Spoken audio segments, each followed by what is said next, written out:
दोस्तों इस वक्त आप आराम से बैठ के इस वीडियो को देख रहे हैं, मगर मैं आपको कहूं कि आज जिस जगह पे आप अभी बैठे हो वो जमीन आज से करोड़ों साल पहले 85,000 डिग्री के तापमान से उबल रही थी, या जिस जगह पर आप बैठे हैं वो जगह लाखों सालों तक बर्फ से ढकी हुई थी।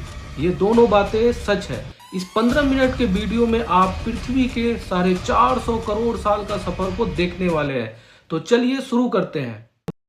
जिस जगह आज हमारा सौरमंडल है वहाँ विभिन्न प्रकार की गैस और धूल के बादल हुआ करते थे। वैज्ञानिक के मुताबिक इन धूल के बादलों से दूर एक तारा हुआ करता था। वक्त के साथ साथ उस तारे की ऊर्जा कम होने लगी, जिसके कारण उसके अंदर एक विशाल विस्फोट हुआ। विस्फोट की वजह से अंतरिक्ष की ये धूल एक दूसरे से दबने लगी। इस दौरान बादलों में स्थित धूल के कण दबाव और गर्मी के कारण बड़े उल्कापिंड और पत्थरों में परिवर्तित हो चुके थे, और इसी दबाव की वजह से इन बादलों में स्थित रेडियो एक्टिव पदार्थ ने ग्रेविटी का निर्माण किया। इस ग्रेविटी के कारण बीच में हाइड्रोजन और हीलियम इकट्ठा होने लगे। बीच के इस भयंकर दबाव के कारण एक विशाल विस्फोट हुआ, और इसी विस्फोट के कारण हमारे सूरज का जन्म हुआ। अंतरिक्ष में फैले एस्टेरॉयड यानी क्षुद्र ग्रहों के भारी वजन की वजह से सूरज के करीब आकर सूरज की प्रतिमा करने लगे। धीरे धीरे इन्हीं एस्टेरॉयड में भारी टकराव हुआ, जिसके फलस्वरूप मरकरी, वीनस, अर्थ और मार्स जैसे ग्रहों का निर्माण हुआ।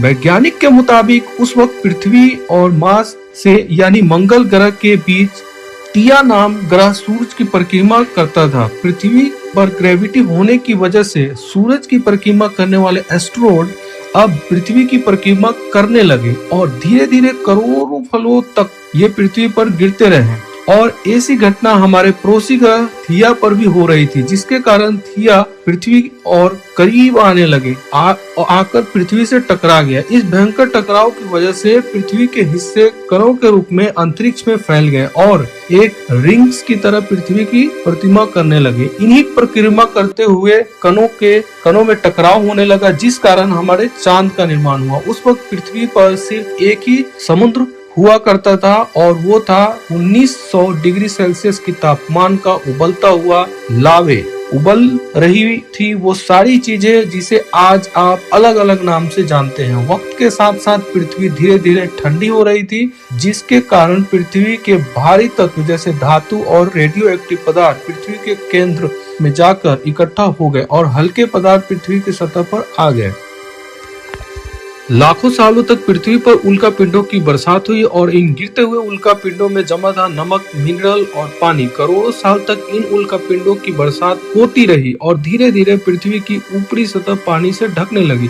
वैज्ञानिकों के मुताबिक यही वो वक्त था जब दूर गहरे पानी के अंदर निकलते ज्वालामुखियों से पहली बार सूक्ष्म जीवों का निर्माण हुआ। लाखों सालों बाद एक वक्त ऐसा आया जब पृथ्वी की पूरी सतह पानी से ढक चुकी थी। हमारी पृथ्वी के सबसे अंदर का कोर रेडियो एक्टिव पदार्थ से बने होने की वजह से हरदम गर्म होता रहता है, लेकिन जब भी पृथ्वी की ऊपरी जमीन ठंडी हो जाती है तब पृथ्वी के अंदर की गहरी गर्मी बाहर नहीं निकल पाती, जिसके कारण ज्वालामुखी का निर्माण होता है। और उस वक्त कुछ ऐसा ही हुआ। पानी से ढकी हुई पृथ्वी पर हजारों की तादाद में ज्वालामुखी निकलने लगे, और आने वाले लाखों सालों तक इन ज्वालामुखियों का निकलना जारी रहा, जिससे पानी के ऊपर जमीन का निर्माण हो रहा था। इस वक्त भी पृथ्वी पर वातावरण न होने की वजह से अंतरिक्ष से उल्कापिंडों की बरसात हो रही थी। आज से लगभग 300 करोड़ साल पहले पृथ्वी पर ऐसा वक्त आया जब पृथ्वी का वातावरण लगभग स्थिर होने लगा था। ज्वालामुखी निकलने धीरे हो गए थे, और पृथ्वी का एक दिन 12 घंटे का हुआ करता था। साइंटिस्ट बताते हैं कि साल बीतते गए, और धीरे धीरे ये सूक्ष्म जीव विकसित होते गए और समूह में रहने लगे। कनाइंस आज से लगभग 250 करोड़ साल पहले पहली बार पृथ्वी पर ऐसे जीवों का निर्माण हुआ जो जीने के लिए ये पानी के अंदर के मिनरल्स यानी खनिज पदार्थ और धूप का इस्तेमाल करते थे, और मध्याह्न के रूप में ऑक्सीजन बाहर निकालते थे। इस वक्त तक पृथ्वी पर ज्यादातर ज्वालामुखियां निकलने बंद हो चुके थे, और इन माइक्रोबैक्टीरिया की वजह से वातावरण में ऑक्सीजन की मात्रा बढ़ रही थी। वातावरण में ऑक्सीजन बढ़ने की वजह से पृथ्वी का वायुमंडल बनना शुरू हुआ और आने वाले हजारों सालों तक वातावरण में ऑक्सीजन की मात्रा बढ़ती रही, जिसकी वजह से पृथ्वी के ज्यादातर हिस्सों में ये सूक्ष्म जीव फैल गए। हजारों सालों बाद एक वक्त ऐसा आया जब पृथ्वी में ज्यादा ऑक्सीजन बढ़ने के कारण ये सूक्ष्म जीव मरने शुरू हो गए। उस वक्त तक पृथ्वी का वातावरण ठंडा होने के साथ साथ ऑक्सीजन से भी भर चुका था, जिसके कारण जमीन और वातावरण में स्थिति आयरन यानी लोहे के मिनरल्स पानी में स्थिर ऑक्सीजन से रिएक्ट होने लगे और ये एक वक्त ऐसा आया जब पृथ्वी की जमीन आज के मांस के जैसे लाल हो चुकी थी। वक्त बीतने के साथ साथ धरती की टेक्टोनिक प्लेट्स में दरार होने लगे, जिसके कारण पृथ्वी के अंदर का लावा जमीन की तरह कई लाखों सालों तक खुला उबलता रहा और यही वो कारण था जिसके कारण पृथ्वी के वातावरण में कार्बन डाइऑक्साइड की मात्रा बहुत बढ़ गई और पृथ्वी पर एसिड की वर्षा शुरू हो गई। एसिड रेन की वजह से पृथ्वी का तापमान घटने लगा और तापमान इतना घटा कि पृथ्वी के ऊपर स्थित पानी बर्फ में परिवर्तित होने लगा। पृथ्वी पर पहली बार भयंकर आई से ज्यादा इस पूरी पृथ्वी सफेद बर्फ से ढक चुकी थी। आमतौर पर जब धरती पर सूरज की किरणें गिरती है तब जमीन पर उन किरणों को सोख लेती है, मगर क्योंकि पूरी पृथ्वी बर्फ से ढक चुकी थी और क्योंकि बर्फ सफेद और चमकीली होती है, जिसके कारण सूरज की किरणें धरती पर गिरने के बाद वापस चली जाती थी। इसी कारण से पृथ्वी कई लाखों सालों तक बर्फ से ढकी रही, मगर फिर से पृथ्वी के अंदर स्थित गर्मी ज्वालामुखी के रूप में निकलना शुरू हो गई और इन ज्वालामुखियों के निकलने वाली गर्मी ने बर्फ को पिघलाना शुरू कर दिया। इसी बीच पृथ्वी की गहराई में बचे कुछ सूक्ष्म जीव धीरे धीरे बदल रहे थे और अब वो ऑक्सीजन को अपने शरीर के बड़ा ही और जटिल बनाने के लिए इस्तेमाल करने लगे। इस बीच पानी के अलग से भी छोटे समुद्री पौधे निकलने शुरू हो चुके थे। बाहर जैसे ज्वालामुखी निकल रहे थे वैसे वैसे वातावरण कार्बन डाइऑक्साइड की वजह से गर्म हो रहा था। वक्त के साथ साथ बर्फ तो पिघलने लगी, मगर धरती पर फिर से एसिड की वर्षा शुरू हो गई, जिसके कारण फिर पृथ्वी ठंडी होने लगी और फिर पृथ्वी की ज्यादातर सतह पर ढक गई बर्फ से।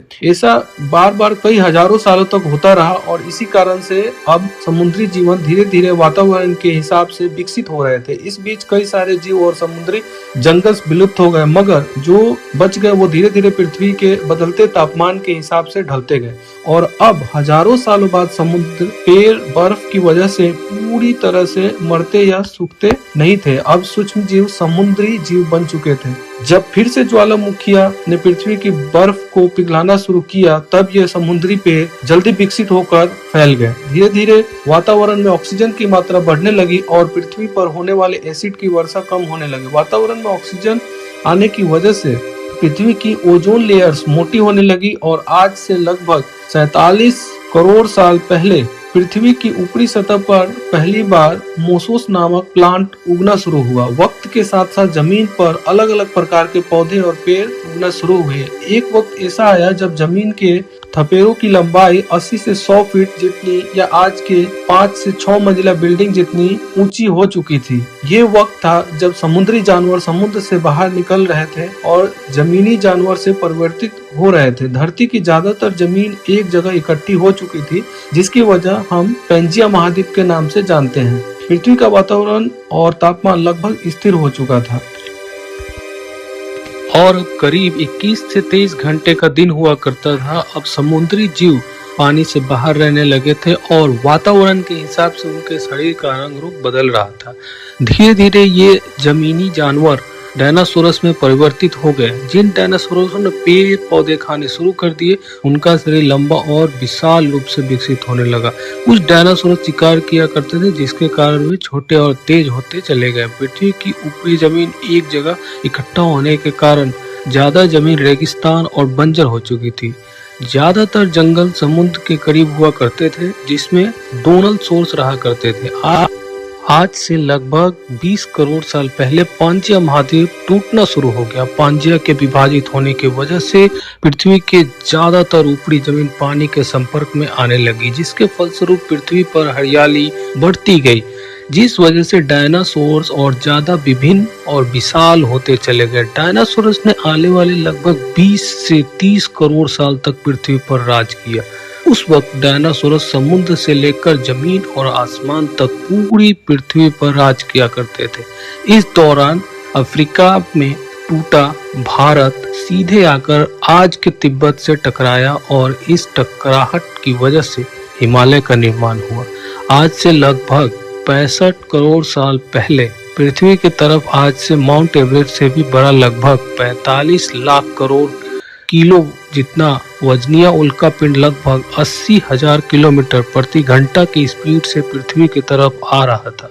पृथ्वी की सतह को छूने की उसकी भयंकर आग लगी और वो जलते हुए सीधा पृथ्वी से टकराया। इस टकराव से निकलने वाली ऊर्जा आज के 10 करोड़ परमाणु बम एक साथ फटने के बराबर थी। जहां ये उनका पिंड गिरा वहां के जानवर और पेड़ तुरंत भाप बनकर जल गए।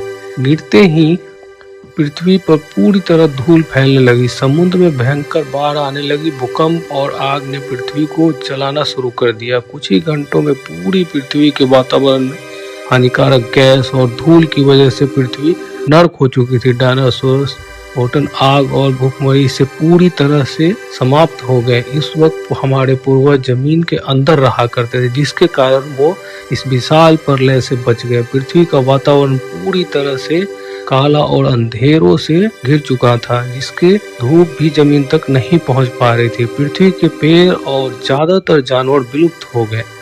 वातावरण में धूल और हानिकारक गैस के कारण पृथ्वी पर फिर से एसिड की वर्षा शुरू हो गई और फिर पृथ्वी ठंडी होकर बर्फ से ढक गई। लेकिन इस बार पृथ्वी की बर्फ लाखों सालों तक नहीं जमी रही और 80 से 90 हजार साल बाद ये बर्फ पिघलनी शुरू हो गई। जैसे ही धरती पर वातावरण फिर से पहले जैसा होने लगा, वैसे ही यह छोटा जीव जमीन से बाहर आना शुरू हो गए।